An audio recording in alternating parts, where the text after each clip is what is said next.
mga balitang pambansa. Isiniwalat po ng Department of Justice o DOJ na mismong si Atong Ang nagtago sa isa sa mga kapatid ni alias Totoy na testigo rin daw sa kaso ng mga nawawalang sabungero. Ayon kay Justice Secretary Boying Remulla, itinago raw ng negosyante sa Cambodia si Elakim Patidongan na kapatid ng whistleblower na si Julie Dondon Patidongan o alias Totoy. Ang negosyante rin daw ang nagbigay ng peking passport para makaalis si Elakim ng bansa. Matatanda ang hawak na ng pulisyang dalawang kapatid ni alias Totoy na sina Elakim at Jose matapos maaresto sa ibang bansa. Samantala, sinuspindi naman ng NAPOLCOM ang 12 pulis na dawit sa pagkawala ng mga sabungero. 3 buwan o 90 days na preventive suspension ang ipinataw sa kanila. Iginiit naman po ng isang abogado na labag sa saligang batas ang planong pagpapaliban po sa barangay at SK elections. Nakatakdang idaos ang 2025 barangay at SK elections sa Disyembre. Pero posible itong maurong sa November 2026 kapag pinirmahan ng Pangulong Bongbong Marcos ang panukalang batas ukol dito. Ayon kay Attorney Romulo Macalintal, bukod sa matatapat sa undas kapag naurong ang halalan, wala rin daw sapat na basehan ang pagpapaliban dito.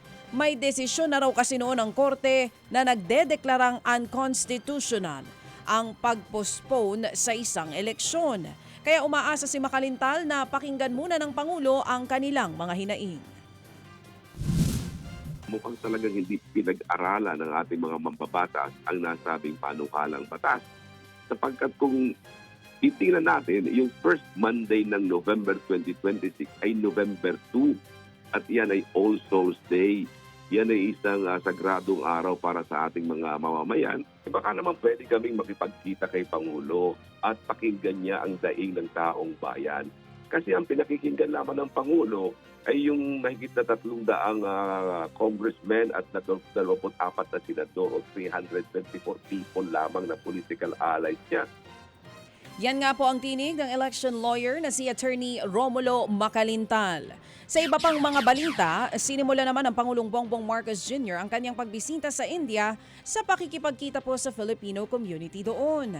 Sa datos ng Department of Foreign Affairs, DFA, higit 3,000 mga Pinoy sa India. Karamihan po sa kanila nakapag-asawa ng Indian nationals habang 20% ang nagtatrabaho doon. Ngayong araw, magkakaroon ng ceremonial welcome para sa Pangulong Marcos Jr.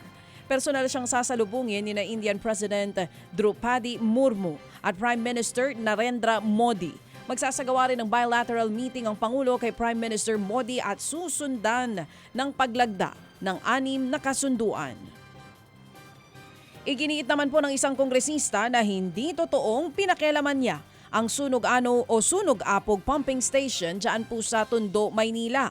Ayon kay Manila 2nd District Congressman Rolando Valeriano, September 2022, na i-turn over ng DPWH ang nasabing proyekto sa MMDA pero tinanggihan daw ito dahil sa mga sira. Matatanda ang isang naturang pumping station sa Sinisise ni Manila Mayor Isko Moreno kaya bumaha ang ilang bahagi ng Maynila. Naghain naman ng resolusyon si Valeriano sa Kamara para imbestigahan ang nasabing proyekto.